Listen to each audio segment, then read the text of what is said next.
Hello everyone and welcome back to my channel.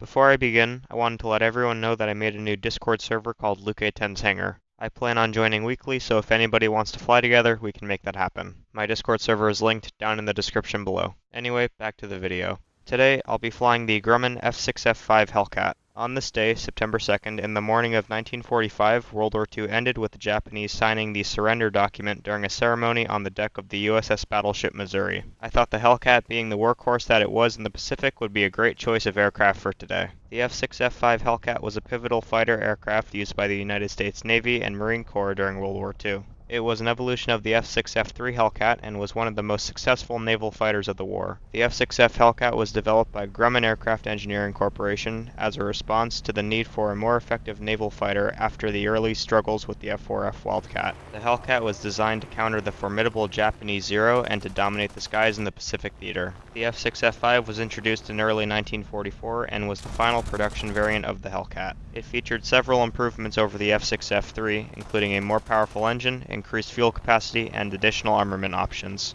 The F6F-5 was powered by the Pratt & Whitney R2800 double wasp engine, which provided about 2,000 horsepower. This allowed the Hellcat to achieve a maximum speed of approximately 380 miles per hour. The Hellcat was armed with 6 50 caliber M2 Browning machine guns, making it a formidable opponent in aerial combat. Known for its rugged construction and survivability, the Hellcat was designed to withstand significant damage and continue flying, which contributed to its reputation for reliability. The F6F Hellcat is credited with destroying over 5,000 enemy aircraft. Overall, the F6F-5 Hellcat was a crucial element of American naval aviation, known for its effectiveness in combat and its role in the eventual Allied victory in the Pacific. That's all for the history lesson. I hope you enjoy the combat.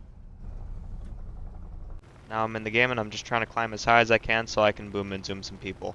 I'm one of the highest aircraft right now in the game. I'm going to turn in towards all the enemies that didn't climb. Before I do that, I'm going to look around me, always being aware of all my surroundings. I do see this enemy J9 on my ally Yak 7. I'm going to dive down to help the Yak 7 out. Before I dive, once again I'm going to look around me, being aware of all my surroundings. While I'm in the dive, I'm going to use the forward slip technique, which is opposite aileron and opposite rudder. That will make me hold certain airspeed and make me descend in altitude a lot quicker, but of course that all depends on your pitch. I see the J9 going vertical. This is my chance to get a shot off. Fire there. He starts to dive. I'm in a really weird spot here, but I'm able to crit him. Now after that, I'm just going to climb back up to altitude to boom and zoom again. As I'm in the climb, I'm always looking around me, being aware of all my surroundings. I start my dive here and I see this DO-217. I'm going to try to get a shot off on him. Fire at him here. Hit. Severe damage. And then I climb back up to altitude to boom and zoom some more people because I know that there are a lot around me. As I'm looking around me, I see the J9 that I was originally going for. I'm going to try to kill him here.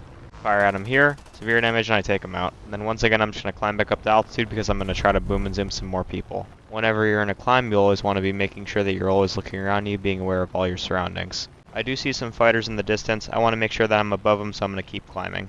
They both start diving on my teammate. I'm going to try to help him out.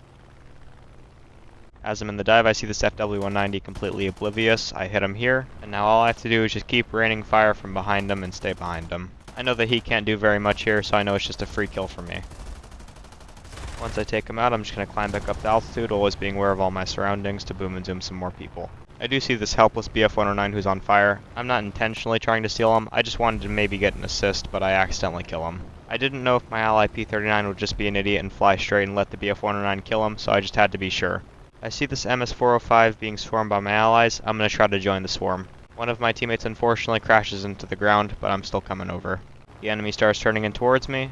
I fire here. I'm able to hit him, and now I'm just going to climb back up to boom and zoom him again.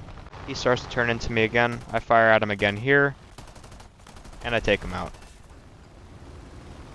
That was my 5th kill, so I have an ace. Now I'm just going to climb back up to altitude, and I'm always being aware of all my surroundings. I'm going to go in towards the enemy airfields. I need to stay high because I really do not want to die to the anti-aircraft. I know that I'll be fine towards the close airfield because the close airfield does not have artillery. As I'm in the climb around these airfields, I want to always be looking around me, being aware of all my surroundings. I really don't want to get pounced on. Right now I'm approaching the far enemy airfield and I'm trying to look down to see if I see the enemy. I'm not seeing anything right now, so I know that the enemy's not at his airfield and I know that he's around here somewhere. Judging by what it says on the scoreboard, I know that he's probably a bomber because he's bombed some things. I look on the map and see the red square. I know that he's in there and I'm heading in the right direction. I'm able to see him on short final here. I'm going to warn my teammates. As he lands and gets repaired, I'm going to circle the airfield in full real controls just to put myself into a shallow bank. I do not need him seeing my vortices. I see him on the roll right now. I just need to make sure that he gets far enough away from his airfield so I'm able to kill him. As I'm diving down to him, I'm just going to boom and zoom him. He doesn't even know that I'm here. I fire at him here. Hit him. He starts turning in towards me. I fire at him again here and take him out. And just like that, we win the game and I get 6 kills. Thank you everybody for watching, and I hope you enjoyed my video. If anybody has any suggestions on what aircraft they want me to fly next, please leave it in the comment section down below and I'd be happy to fly that aircraft.